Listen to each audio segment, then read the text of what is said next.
Hello, I'm your Thursday sub for the Pagan Perspective, and this week we're looking at two questions, very similar. One of them is from Yucca, I believe.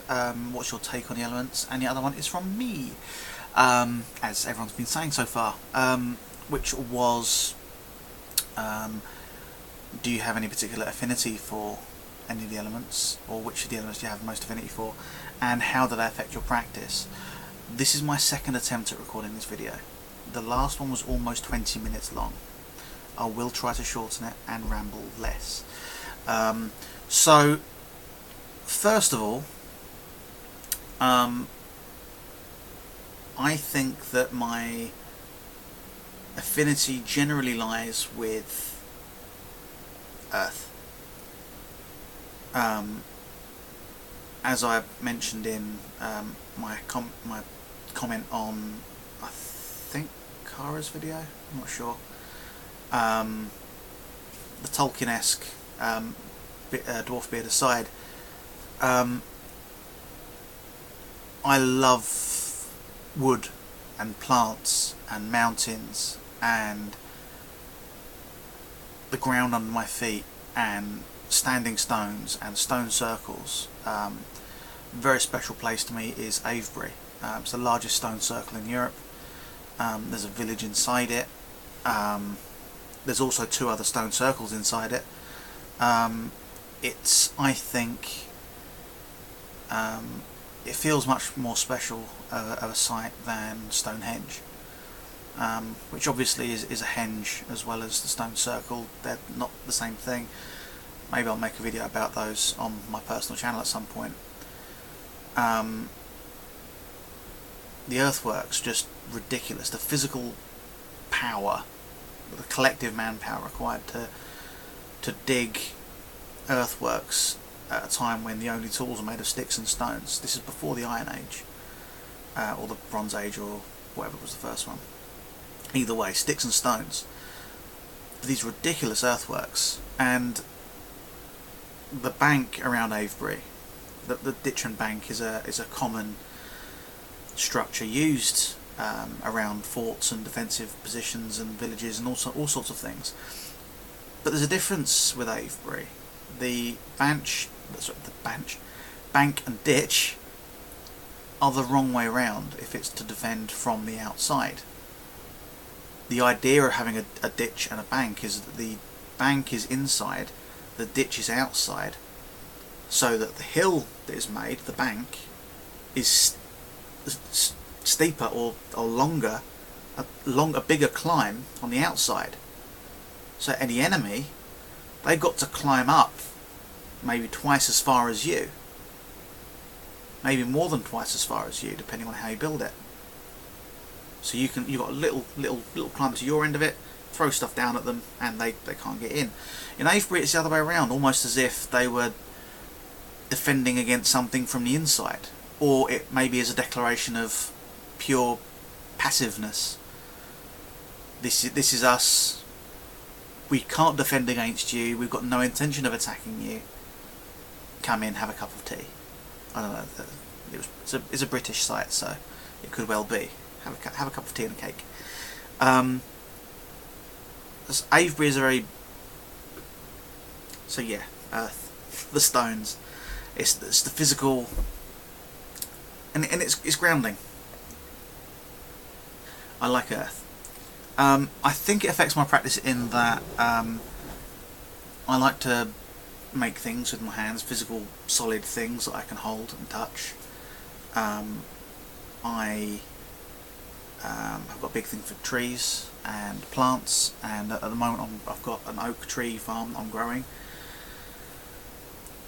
But then that takes me into my take on them. Like I say, I feel like I've got more of an affinity with Earth. However, and this is the part where the video could get rambly and long, this entire rest is going to be my take on the elements. My affinity is Earth, I believe. That's what I feel the most affinity for. There's nothing better than being up a mountain and realising this is just rock all the way down and I'm up it. I don't know If you get it, you get it. If you don't get it, for someone as verbose as myself, the fact that I don't have words to describe it frustrates me. Yeah. I feel that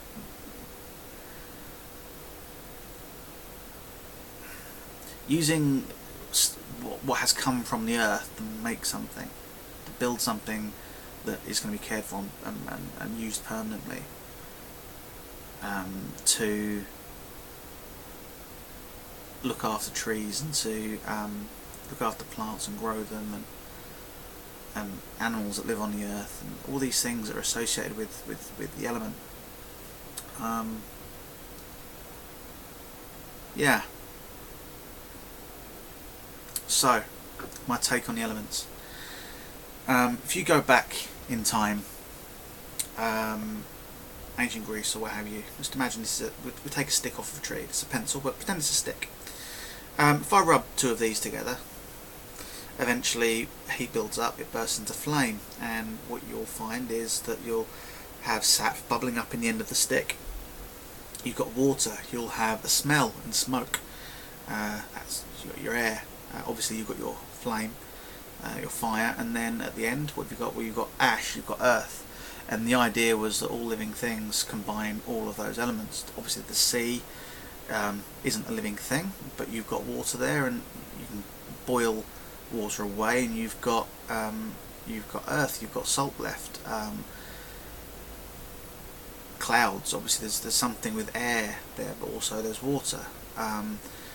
And rock tends to mostly just be the earth, but it might be you'll find coal, and obviously coal is you've got the earth and you've got your fire. So it's most things are made of those elements of the earth, air, fire and water. And practically on a day-to-day basis, nothing has changed, I don't believe, honestly. We've got our table of, what is it, 150, 250? Am I thinking of Pokemon? 170? We've got our periodic table of elements, but on a day-to-day practical basis, I don't think we need more than that. Just as we don't need more than Newton's theories of gravity and how it works and other physics, really day-to-day. No one needs to go out using quantum to design a piece of playground equipment, for example. Newton will do fine. And I think that using the four elements works fine for most practical purposes. But they are all involved in life, those four. And it's how fire is involved in life that I want to talk about. This is based on an explanation I've given to some of my students, and it's something you'll have heard before in certain terms. You may not have heard it in this way, but I think it's worth thinking about like this, because I almost feel like it's more of a pagan way of looking at the scientific concepts that we all learn as children. And this is the way I teach it, because I feel it's more of a story and it helps. So, the sun, big ball of flame. We feel the energy, it's heat. So we've got the energy from the sun, and we know that we can use the energy from the sun to do all sorts of things. And we know that plants use the energy from the sun directly. All the rest of us, whether we're animals who are carnivores or herbivores or omnivores, what have you, anything on Earth that isn't a plant requires death to survive. We all require death of some kind. It may be you're a cow or a vegan, apologies, and all you require to die is a plant. But still, everything aside from photosynthesizing plants requires death. And you need to think about what happens when a plant photosynthesizes. They're using energy from the sun to make carbohydrates, because plants are made of sugars and starches and fibre, and most of a tree and wood and most of plants' structure, their bones, is fibre. So that's what a plant is making with photosynthesis. It uses the energy from the sun to hold a carbon from the air together, holding carbon together with a hydro, with a water molecule. So he gets a carbon and he gets a water and he goes boom, smack it together, hold it together, and it's holding it together using energy from the sun. That molecule doesn't want to stay together. If that molecule was to ever break, the energy would be released. The energy is being used to hold it together, and it's tightly sprung.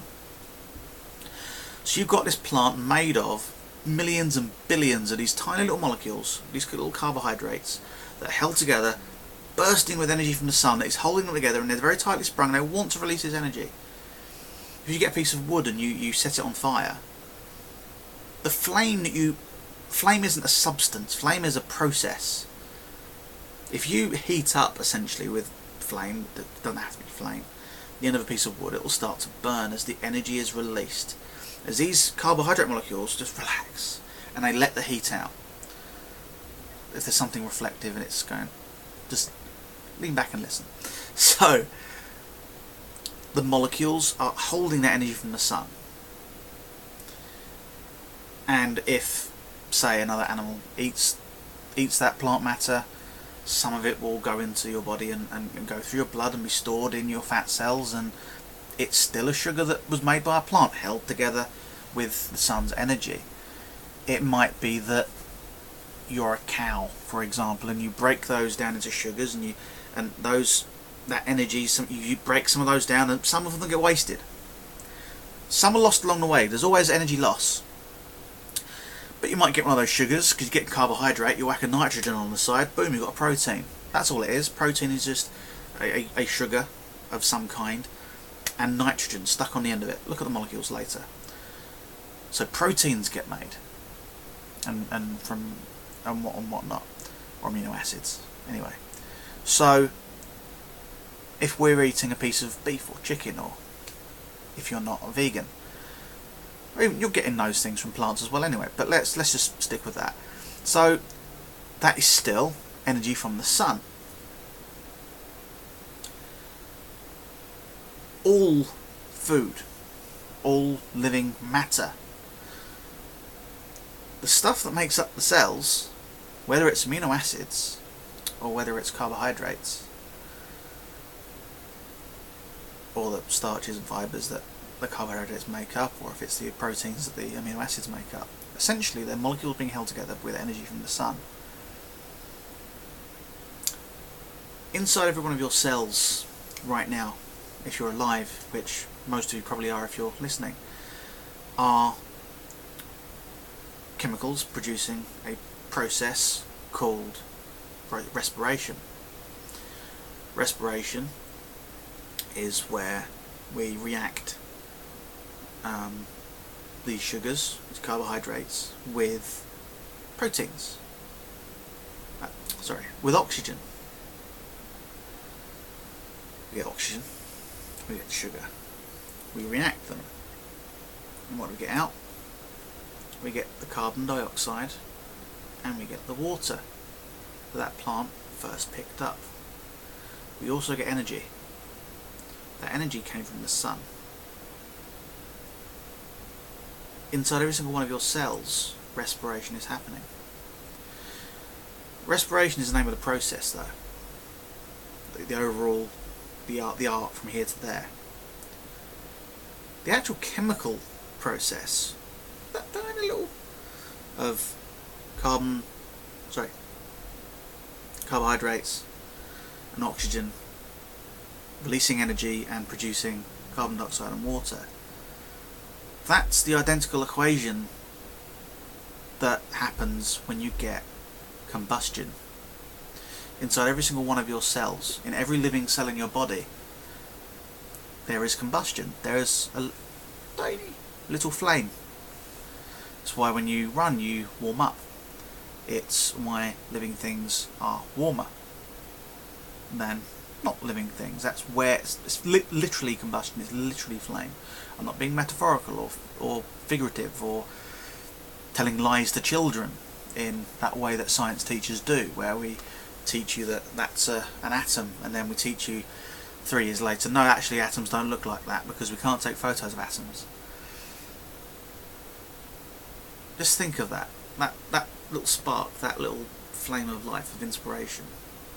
That's billions of times over happening in every single one of your cells from the moment you're conceived, really, to the moment you die.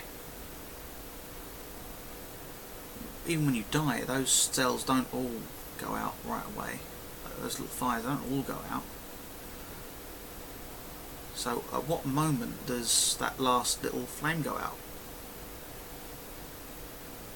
Something's probably already eating you by the time that last one goes out. But that's really the moment where you stop being a living thing. And if we think about that, and we think about things like wildfires and whatnot in the world, and the Earth being one living system, and that wildfires have to happen in order for new growth in the forest, and to get rid of debris and to clear out in some places, and obviously they can get out of control. And Los Angeles, I think it was last year, that was horrific, and Australia's been having them more and more over the last few years. Obviously those things are awful, but fire is necessary for nature. We just happen to have been incredibly unfortunate with our placement of civilization, but fire is fundamental to how we live, and it does make me curious that this is how I look at the world, and it makes me curious that I don't feel a closer affinity for it, because like I say, that's all life. It certainly makes me in awe of life. I mean, just a quick recap: we needed water, we needed oxygen, we needed carbon. Water, oxygen, carbon, we've got water, air and earth. And that's all feeding a system of fire, flame that keeps us alive.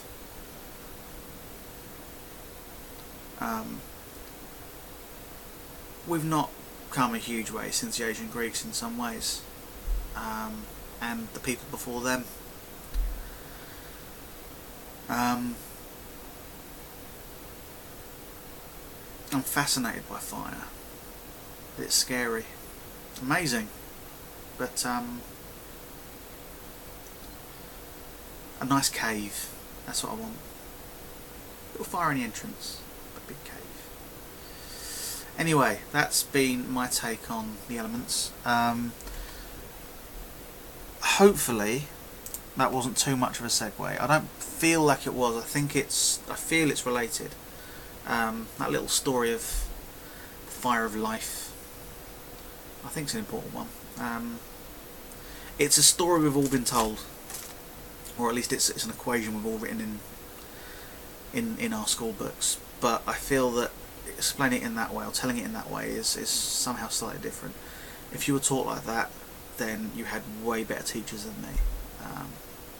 Yeah. So anyway, I've been Tim. This has been Thursday. It is 4:45 p.m. on Thursday, my time.